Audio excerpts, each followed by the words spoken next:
Bapa, Putra, dan Roh Kudus. Amin. Tuhan, satu-satunya jalan supaya kami Kau selamatkan, Kau tebus, yaitu dengan berbuat baik,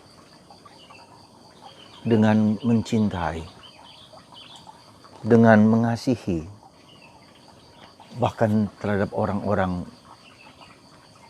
yang mencintai kami, atau yang tidak mencintai kami, atau yang berbuat jahat bagi kami. Bantu kami Tuhan, supaya kami dapat Kau teguhkan dan Kau kuatkan selalu. Terpujilah namamu kini dan sepanjang segala masa. Amin. Saudaraku terkasih, mengapa kasih itu jalan satu-satunya menuju kepada kesempurnaan? Jalan satu-satunya menuju kepada kebahagiaan, bahkan keselamatan. Dan itu merupakan suatu syarat yang tidak bisa dihindarkan dan tidak bisa dilepaskan dari kemanusiaan kita.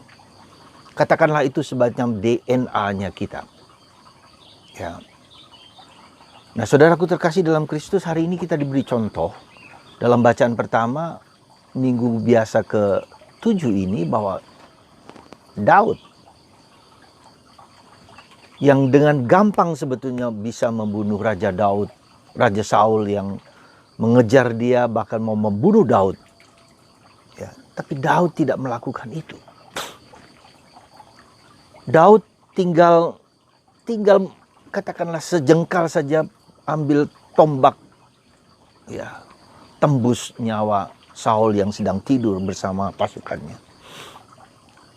Dan Abisai panglimanya mengatakan, berikan kuasa itu kepadaku. Daud tidak mau. Tidak.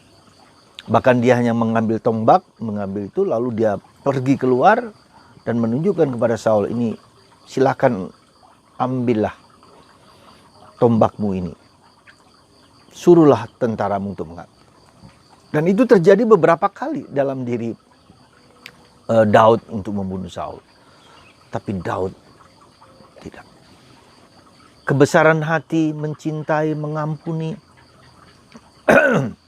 merupakan DNA kita sebagai orang Katolik. Dan syarat untuk sampai kepada keselamatan. Nah, dalam bacaan Injil juga Yesus menegaskan sekali lagi, apa gunanya kamu hanya berbuat baik kepada orang yang berbuat baik kepadamu?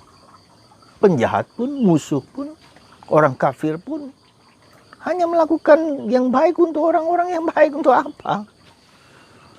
Penjahat pun melakukan itu. Nggak ada jasanya, nggak ada apa-apanya. Maka ketika kamu diperlakukan tidak baik, kamu dihukum, kamu dihujat, kamu dihina, tetaplah berbuat baik. Tetaplah berbuat baik. Kita masih ingat contoh Paus Yohanes Paulus II ketika mau dibunuh oleh Mehmet Akka, orang Turki, dengan senjatanya itu, dan hampir pelurunya itu hampir mengenai bagian paling sentral dari tubuh Paus, ternyata dilewatkan begitu saja. Dan ketika Paus punya kesempatan bertemu dengan Mehmet Akka dan kemudian memberikan sakramen, kata bukan sakramen tapi berdoa untuk dia, dan akhirnya Mehmet Akka sampai sekarang bertobat dan tinggal di Polandia. Contoh besar yang luar biasa. Dan Yesus ketika disalib, ampunilah mereka karena mereka tidak tahu apa yang mereka buat.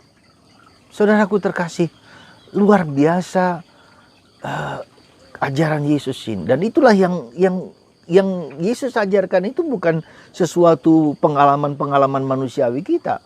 Mata ganti mata, ya, balas dendam, hukum balas dendam dalam tradisi orang Yahudi dan tradisi suku-suku di sekitar, termasuk saudara kita sebelah. Mata ganti mata, hidung ganti hidung, bunuh ganti bunuh, bahkan lebih berat daripada itu, hukum balas dendam, hukum, ya, tidak ada pengampunan di situ. Jadi hukum balas dendam itu vicious circle, lingkaran setan. Kalau kita membenci orang yang membenci kita, akan terjadi lingkaran setan.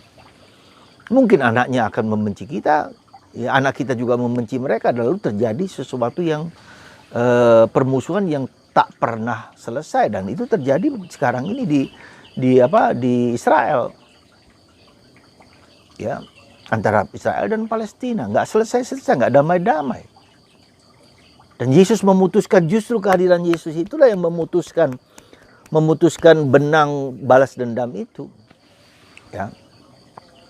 Nah, saudaraku terkasih dalam Kristus, itulah teologi dari Paulus membuat teologinya bahwa kita diciptakan Allah, tata penciptaan. Bahwa meskipun tata penciptaan kita diberi Tuhan hukum cinta kasih, ya. Hati nurani, lakukan yang baik, hindari yang jahat. Itulah tata penciptaan, kita semua diciptakan dan kita tidak mampu untuk berbuat lebih daripada itu. Bahkan mengampuni musuh kita, itu hampir tidak mungkin. Dan kita lihat dalam tradisi bangsa Yahudi. Dan tradisi sekitar dan hukum-hukum sekitar begitu, mata ganti mata, balas dendam. Nah, Tuhan Yesus justru memberikan tata bukan hanya tata penciptaan disempurnakan dengan tata keselamatan. Caranya apa? Ya, dia sendiri dikorbankan untuk bisa menyelamatkan orang dengan mengorbankan diri, dengan rela ikhlas, dengan mengampuni, dengan berbuat baik. Nah, itulah saudaraku, Yesus. Tata penciptaan ditebus, disempurnakan dengan tata penyelamatan. Dan itulah dibawa oleh Yesus. Dengan kemurnian hati, dengan hidupnya yang saleh, tanpa noda. Sama sekali tanpa noda, tanpa dosa. Korban itu, anak domba yang dikorbankan itu supaya kita selamat.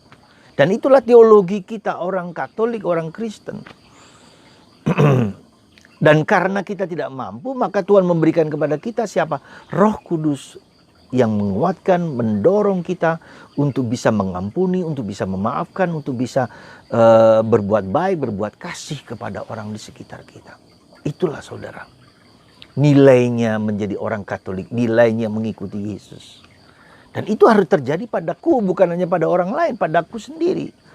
Maka coba kita lihat dalam puji syukur 221, doa Santo Fransiskus Assisi. Di mana ada kebencian, berikan cinta kasih. Di mana ada penghinaan, berikanlah pengampunan. Di mana ada perselisihan, ya, berikan kedamaian, membawa damai. Coba doakan puji syukur 221. Di manakah ada penghinaan? Di mana ada kebencian? Di manakah ada ketakutan? Di manakah ada ketidakpastian? Berikan itu. Karena di dalam Yesus hanya ada keselamatan.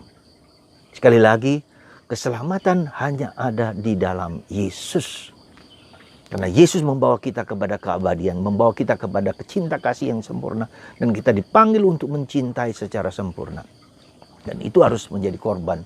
Kita sendiri yang harus berkorban untuk itu. Semoga kita semua mengikuti teladan Yesus seperti Santo Fransiskus Assisi. Di mana ada kebencian, bawalah damai. Ya. Orang lain bukan musuh kita. Tak seorang pun menjadi musuh kita. Semua orang adalah saudara. Semoga Anda dan saya menjadikan siapapun menjadi saudaraku, saudara Anda. Dan kita semua dipanggil untuk mengampuni dan mengampuni, untuk memberi, untuk mengampuni, untuk memaafkan, untuk menerima satu sama lain. Untuk mendoakan bahkan musuh-musuh kita, siapapun juga yang membenci kita, apapun juga. Dan itulah Yesus. Itulah kita juga yang mengikuti cara hidup Yesus, cara pandang, cara pikir, cara hidup Yesus. Semoga Tuhan memberkati Anda semua dan kita semua supaya kita berani dan dimampukan untuk berbuat kasih dan kasih dan kasih. Tuhan memberkati kita semua. Dan Bapa, Putra, dan Roh Kudus. Amin.